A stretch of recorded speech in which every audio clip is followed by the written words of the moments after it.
and I would, think about this, because I'll tell you what it is that you need to do to be successful. Some of these things aren't so malleable, but others are things that you can work on. Well, IQ, well, that's a rough one, because there's no evidence, as far as I can tell, that you can do a damn thing about your IQ. I was just reading a paper by Dan Simon today.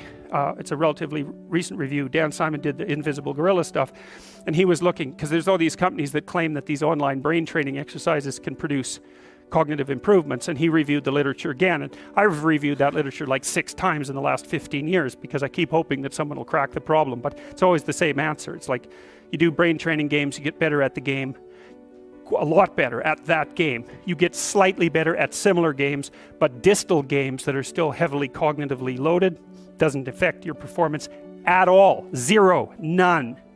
So the issue of how to raise IQ, man, that's a killer. No one knows how to do it. I can tell you how to stop your IQ from decreasing as you get older. That's not so bad, because it does that.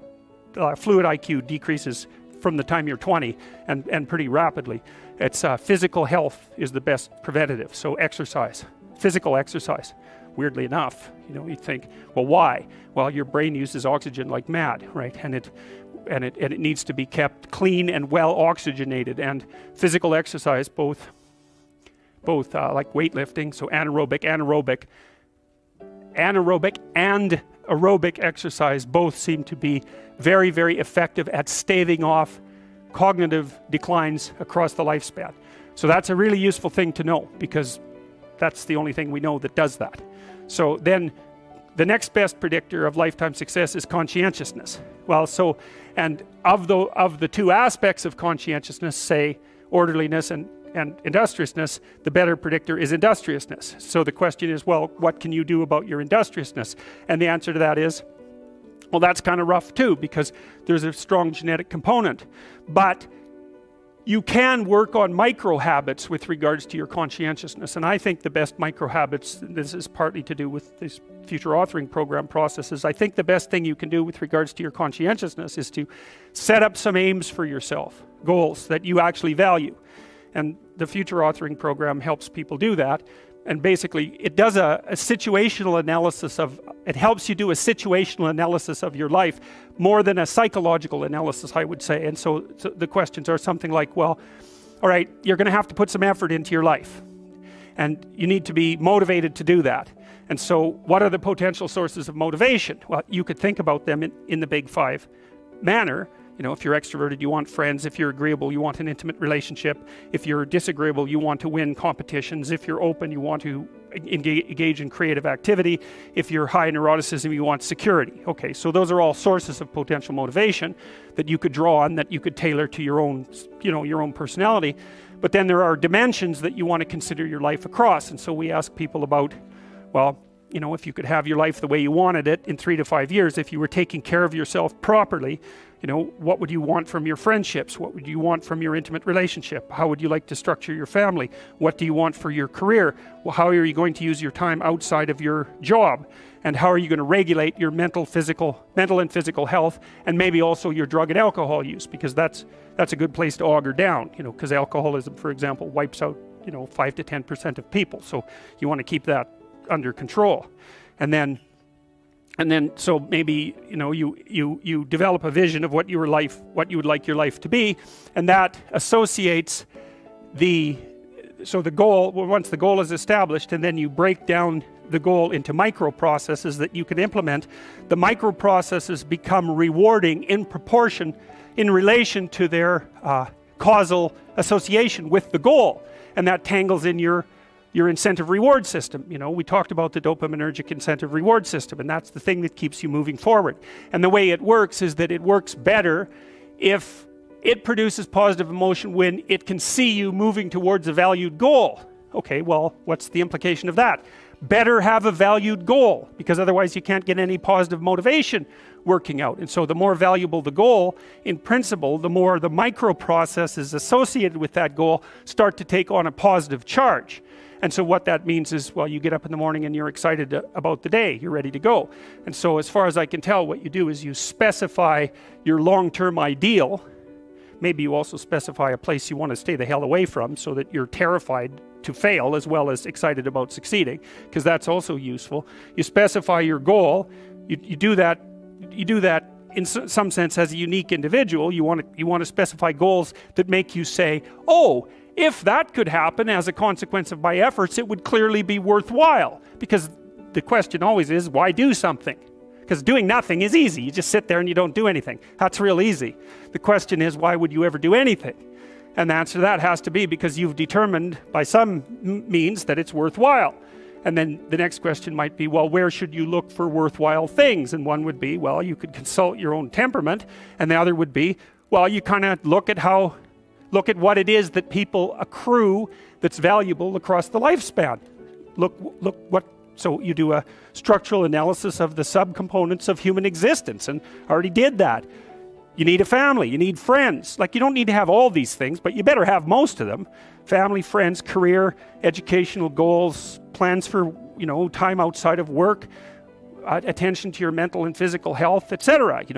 That's what life is about. And if you don't have any of those things, well, then all you've got left is misery and suffering. So that's a bad deal for you. So once you set up that goal structure, let's say, and that's really in many ways that's what you should be doing at university.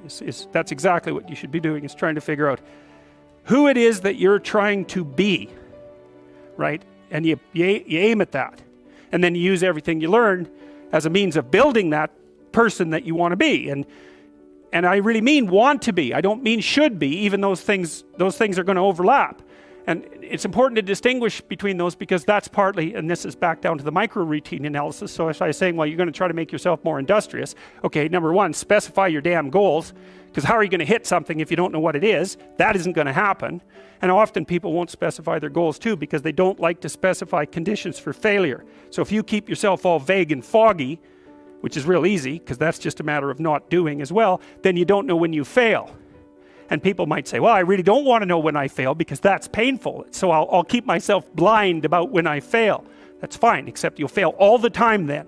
You just won't know it until you've failed so badly that you're done. And that can easily happen by the time you're 40. So I would recommend that you don't let that happen. So that's willful blindness, right? You could have known, but you chose not to. Okay, so once you get your goal structure set up, you think, okay, if I could have this life, it looks like that might be worth living, despite the fact that it's going to be, anxiety provoking and threatening, and there's going to be some suffering and loss involved in all of that. Obviously, the goal is to have a vision for your life such that, all things considered, that justifies your effort. Okay, so then what do? Well, then you turn down to the micro routines. It's like, okay, well, this is what I'm aiming for. How does that instantiate itself day to day, week to week, month to month? And that's where something like a schedule can be unbelievably useful. Google Calendar. It's like, make a damn schedule and stick to it. Okay, so what's the rule with the schedule? It's not a bloody prison. That's the first thing that people do wrong. They say, well, I don't like to follow a schedule. Well, it's like, well, what kind of schedule are you setting up? Well, I have to do this, then I have to do this, then I have to do this, and then I just go play video games, because who wants to do all these things that I have to do? It's like, wrong. Set the damn schedule up so that you have the day you want. That's the trick. It's like, okay, I've got tomorrow. If I was going to set it up so it was the best possible day I could have, practically speaking, what would it look like? Well, then you schedule that. And obviously there's a bit of responsibility that's going to go along with that, because if you have any sense, one of the things that you're going to insist upon is that at the end of the day, you're not in worse shape than you were than at the beginning of the day, right? Because that's a stupid day. If you have a bunch of those in a row, you just dig yourself a hole and then you bury yourself in it. It's like, sorry, that's just not a good strategy. It's a bad strategy. So maybe 20% of your day has to be responsibility and obligation, or maybe it's more than that, depending on how far behind you are. But even that, you can ask yourself, okay, well, I've got these responsibilities. I have to schedule the damn things in. What's the right ratio of responsibility to reward? And you can ask yourself that, just like you'd negotiate with someone who is working for you. It's like, okay, you got to work tomorrow. Okay, so I want you to work tomorrow. And you might say, okay, well, what are you going to do for me that makes it likely that I'll work for you? Well, you could ask yourself that, So maybe you do an hour of responsibility and then you play a video game for 15 minutes. I don't know, whatever turns your crank, man. But, you have to negotiate with yourself and not tyrannize yourself. Like you're negotiating with someone that you care for, that you would like to be productive and have a good life. And that's how you make the schedule. It's like, and then you look at the day and you think, well, if I had that day, that'd be good. Great. And you're useless and horrible, so you'll probably only hit it with about 70% accuracy, but that beats the hell out of 0, right? And if you hit it even with 50% accuracy, another rule is, well, aim for 51% the next week, or 50.5% for God's sake, or because you're going to hit that position where things start to loop back positively and spiral you upward. And so that's one way that you can work on your conscientiousness, is plan a life you'd like to have.